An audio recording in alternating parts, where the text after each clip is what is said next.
जरा सोचो, तुम एक ऐसी सुरंग में फंस जाओ जहां से बाहर निकला ही ना जा सके, फिर चाहे तुम कितनी भी कोशिश क्यों ना कर लो। कुछ ऐसा ही होता है इन लोगों के साथ। कहानी की शुरुआत होती है चाइना के एक पहाड़ी इलाके में, जहां एक लड़की लिफ्ट लेकर एक आदमी की कार में जा रही थी। अचानक उसे सीट के नीचे किसी लाश का हाथ दिखाई दिया। ये शरीफ सा दिखने वाला आदमी असल में एक सीरियल किलर है। उसी वक्त उसने कार रोक दी और तेज धार हथियार से लड़की का खून कर दिया। कुछ दिन बाद एक बस कुछ लोगों के साथ उसी रास्ते से जा रही थी, जब रेडियो अनाउंसमेंट हुई कि उस रास्ते पर एक्सीडेंट होने की वजह से आगे जाने की इजाजत नहीं है। फिर ड्राइवर टोनी ने कच्चे रास्ते की ओर बस मोड़ दी। अब बस के सामने एक सुरंग आ गई जहां से टोनी पहले कभी नहीं गुजरा था। वो आगे बढ़ने लगा और अचानक सुरंग में एक आदमी उसकी बस के सामने आ गया। इस सुनसान सुरंग में वो अकेला क्या कर रहा था, ये सोचकर सब डर गए, लेकिन वो आदमी एक पैसेंजर बनकर बस में चढ़ गया। ली ने अपने अखबार में देखा कि ये आदमी तो एक वांटेड क्रिमिनल है, लेकिन वो बिना बात खतरा मोल नहीं लेना चाहता था, इसलिए कुछ बोला नहीं। अब चलते चलते पूरे 20 मिनट हो चुके थे,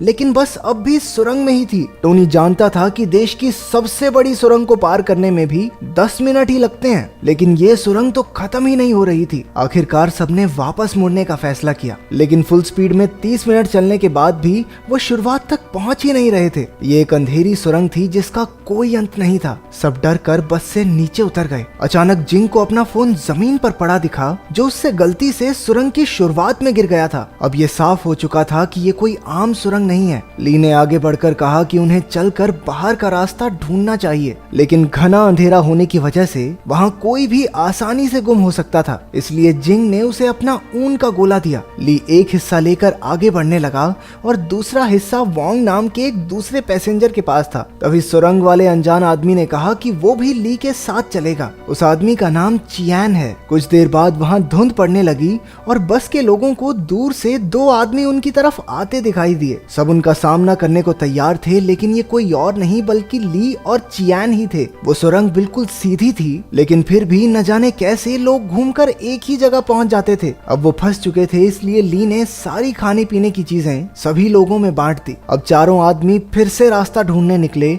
जबकि औरतें और बच्चे बस में ही रुक गए। थोड़ी देर बाद जिंग ने देखा कि सिर्फ 30 मिनट में ही उनकी बस पर धूल जम चुकी थी। घबराकर उसने सबको उठाया और बस से बाहर ले आई। उधर चारों आदमी भी एक बार फिर से वहीं पहुंच गए। टोनी ने देखा कि उनका खाना भी एकदम सड़ चुका था। इसका मतलब ये था कि इस भूल भुलैया में समय भी असली दुनिया के मुकाबले ज्यादा तेजी से बढ़ रहा था। उन्होंने बस में देखा तो उन्हें पूरी सुरंग का एक नक्शा दिखाई दिया, जो न जाने कौन वहां पर रखकर चला गया था। ली ने नक्शा समझने की कोशिश की, लेकिन उसी वक्त लाइट चली गई और अचानक ली भी गायब हो गया।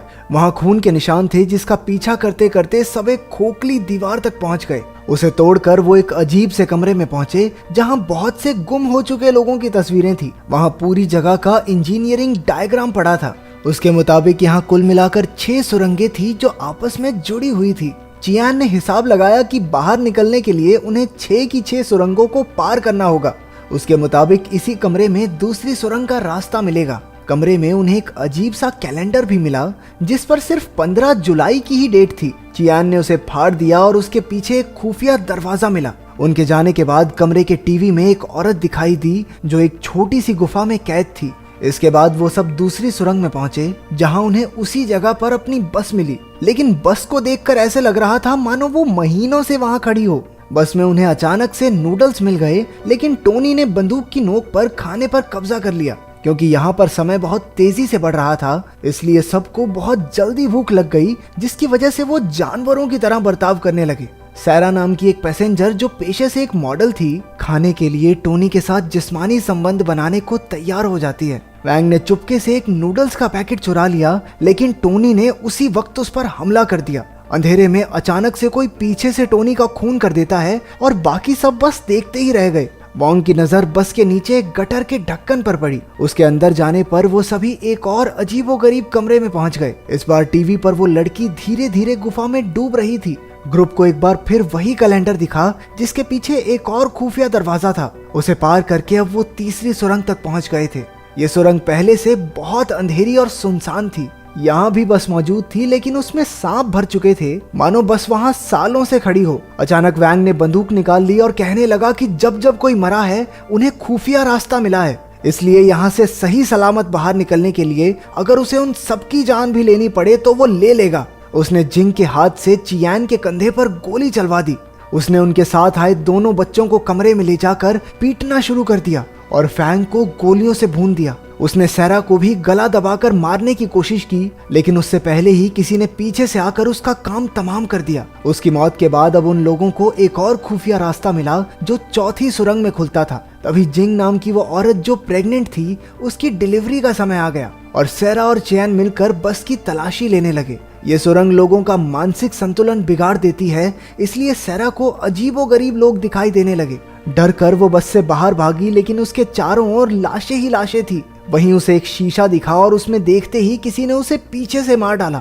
चियान, जिंग और पार्क आगे बढ़ने लगे, लेकिन रास्ते में ही जिंग का बेटा मर गया। अचानक जिंग ने अपना मानसिक संतुलन खो दिया और एक चाकू से चियान को भी मार डाला।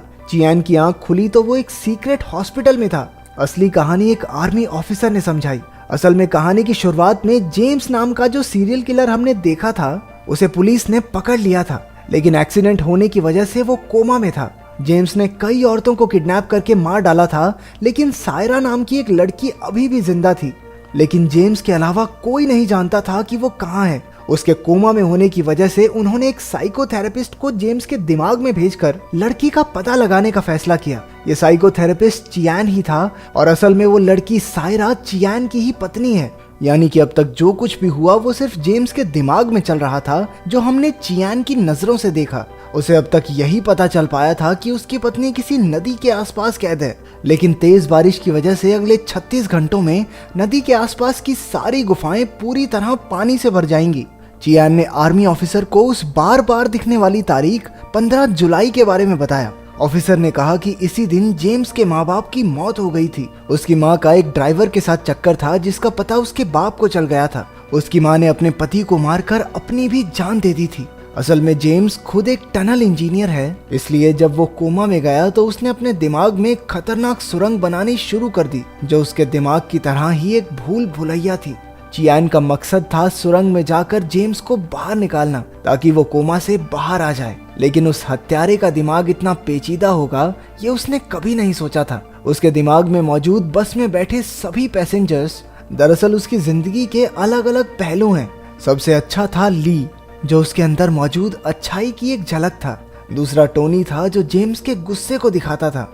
वैंग जेम्स के दिमाग में उसके पिता की पर्सनैलिटी थी, क्योंकि जिस तरह वो बाकी सबको मार रहा था, असल जिंदगी में भी वो उसकी माँ को मारा करता था। और सैरा एकदम उसकी माँ के जैसी थी। उसकी माँ भी एक मॉडल थी और असल जिंदगी की तरह उसके दिमाग में भी उसका एक ड्राइवर के साथ अफेयर शुरू हो जाता है। वो प्रेग्नेंट औरत जिंग उसके एक सपने की तरह थी, क्योंकि वो हमेशा से चाहता था कि उसकी माँ बिल्कुल वैसी हो। लेकिन वो भी उसके दिमाग में जेम्स की बुराई को बदल नहीं पाई और मारी गई। आखिर में बचे वो जुड़वा बच्चे जेम्स के बचपन को दर्शाते थे। लेकिन वहाँ कोई और भी मौजूद था जो बस में नहीं था, वो जिसने छुपकर ली, टॉमी और वैंग का कत्ल कर दिया था। अगले दिन चियान एक बार फिर से जेम्स के दिमाग में दाखिल हुआ। इस बार उसने सीधा जेम्स से अपनी पत्नी के बारे में पूछा, लेकिन वो इतनी आसानी से कहाँ बताने वाला था। वो कहने लगा कि उसे अपनी माँ से नफरत है, क्योंकि उसने उसके बाप को मार डाला था। इसीलिए वो औरतों को किडनैप करके मार डालता था, क्योंकि उन पर भरोसा नहीं किया जा सकता। इसके बाद वो चियान को अपने दिमाग के अलग अलग हिस्सों में ले गया, जहाँ उसकी जिंदगी के कई किस्से चल रहे थे। चियान ने जेम्स के नादान बचपने से भरे हिस्से पार्क से बात करनी चाहिए, लेकिन उसकी बहन फैंग ने उसे सायरा का पता बताने से रोक दिया। इसके बाद चियान एक सिनेमा हॉल में पहुंचा, जहां आखिरकार उसे सुरंग में हुए कत्ल करने वाला आदमी मिला। ये कोई और नहीं बल्कि चियान खुद ही था। इसका मतलब था कि जेम्स का दिमाग इतना शैतान था कि जो भी उसमें झांकता वो खुद भी एक कातिल की तरह सोचने लगता। शैतान चियान ने बताया कि वो सायरा को बचाना नहीं चाहता, इसीलिए उसने एक एक करके सुरंग में सबका खून कर दिया और नए जन्मे बच्चे को भी मार डाला।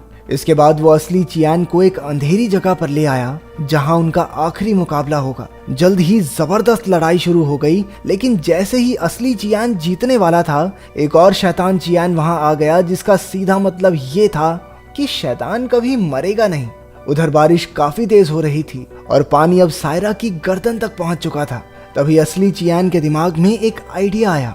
अगर वो अपनी जान दे दे तो उसके साथ साथ उसकी बुराई भी खुद ब खुद मारी जाएगी। उसका प्लान काम कर गया और जेम्स के दिमाग से बुराई का नामो निशान मिट गया। इसके साथ ही हॉस्पिटल में जेम्स कोमा से बाहर आ गया और उसने तुरंत पुलिस को सायरा का पता बता दिया। आखिरकार सायरा को तो एन मौके पर बचा लिया गया, लेकिन चियान कभी नहीं उठा। वो अब उसी सुरंग में हमेशा के लिए कैद हो चुका है। ये थोड़ी पेचीदा कहानी है, तो तुम्हें इसके ट्विस्ट में क्या समझ में आया कमेंट्स में जरूर बताना। देखते हैं कहानी लोगों को समझ में आई भी है या नहीं।